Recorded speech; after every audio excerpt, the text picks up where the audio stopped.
আমরা যাচ্ছি তালিমুল কোরআন একাডেমিতে। আজকে রেজাল্ট প্রকাশের দিন।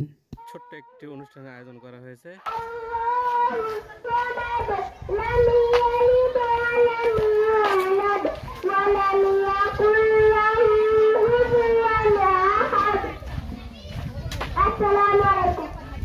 মাদ্রাসার মূল ফটক দিয়ে ভিতরে ঢুকতে সারিবদ্ধভাবে দেখতে পাবো সুপারি গাছ সহ বিভিন্ন রকমের ফলের গাছ ও অন্যান্য গাছ, যা মাদ্রাসার পরিবেশে খুব সুন্দর ও মনোমুগ্ধকর। আমার ভিডিও করবেন সামনে থেকে করে সব দিক থেকে কর্মনি চলো।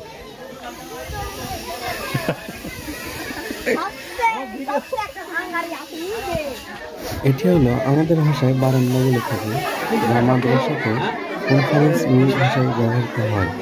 আর আজকে রেজাল্টের অনুষ্ঠান এখানে অনুষ্ঠিত হবে। অনুষ্ঠান শুরু হতে এখন একটু দেরি হবে, তাই আমরা আগে ভিডিও করে নিচ্ছি। সুন্দর একটি গজল পরিবেশন করবেন, এরকম কেউ আছেন? চলে আসে আছে।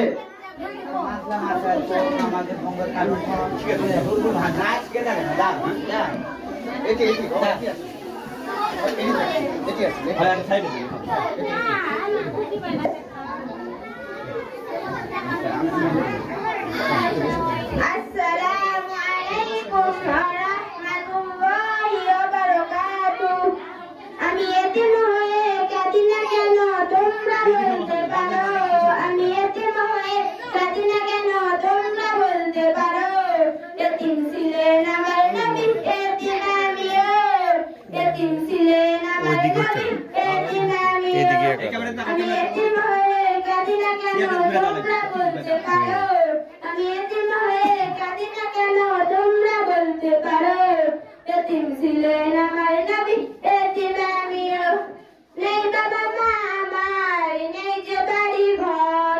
নেই বাবা মা আমার, নেই যে বাড়ি ঘর। আমার মোটা কপাল পোড়া নয়টা হবে আজ। আমার মতো কপাল পোড়া নয়টা হবে আজ।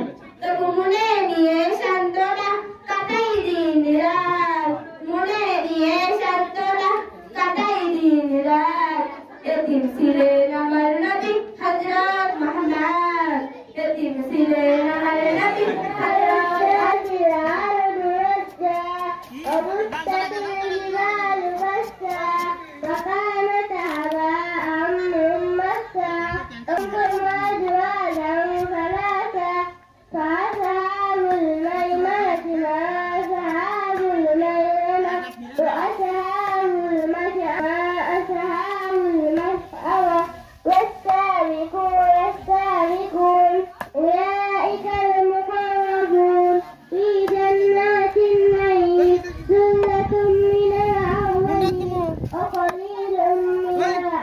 যেহেতু আজকে ফলাফল প্রকাশের দিন ও মত বিনিময় সভা অনুষ্ঠিত হচ্ছে, তাই দুপুরের খাবারের জন্য আমরা ছোট্ট একটি আয়োজন করেছিলাম, যেটি ছিল মাদ্রাসার শিক্ষকদের একক প্রচেষ্টায়।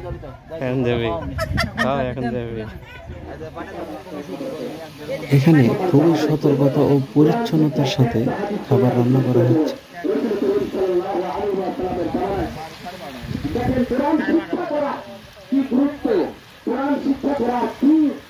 পানি গরম হয়ে গেছে।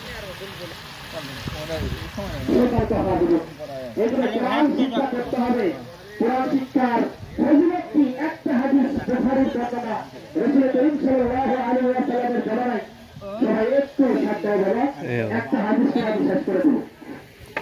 রাসূলুল্লাহ সাল্লাল্লাহু আলাইহি